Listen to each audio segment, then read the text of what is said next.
Gut 60 Jahre bin ich auf die Welt gekommen. Ein super heißer Tag, wie ich später habe vernommen. Sie haben dann erst noch gemeint, dass mit mir nicht ganz gut ist. Haben voll probiert zu verschwiegen, ein Sturz vom Wickeltisch. Sie haben es nicht können richten, uns von dort zu entlassen. Wegen einem toll verschissenen und heiligen Viertag. Die Eltern, die sich scheiden und es nicht auf der Reihe haben.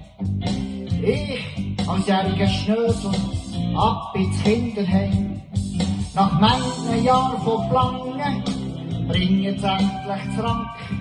Kann endlich zur Mutter ziehen, doch die ist nervenkrank. Das neue Leben ist gestartet durch einen Schubs in falschen Beruf. Säche ich gern als Hotelier, ignorieren, was kostet tut.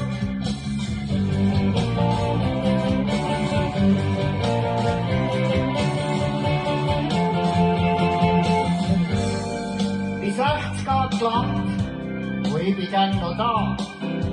Bis 60 geht Land, und hab schon ein bisschen nachgeplant. 60 Jahre, haben Spuren hinterlassen. Aber ich fang jetzt erst an. Ich fang jetzt erst an. Bis 60 geht Land, wo ich bin gern noch da.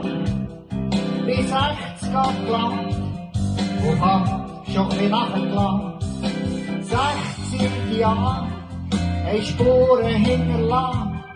Aber ich fang jetzt erst an. Ich fang jetzt erst an. Hab das ganze Leben umkrempelt, müssen selber in die Hand nehmen. Ich war bemüht, mich zum Besten zu geben. Bin nicht mehr ein armer Schluck, aber auch nicht gerade reich. Und sonst eigentlich ganz zufrieden, darum ist mir scheisse gleich. Hast schon bald hinter mir und so viel gesehen verleiht. Erfahrung und gelebte Zeit, kommst halt nicht mit Geld.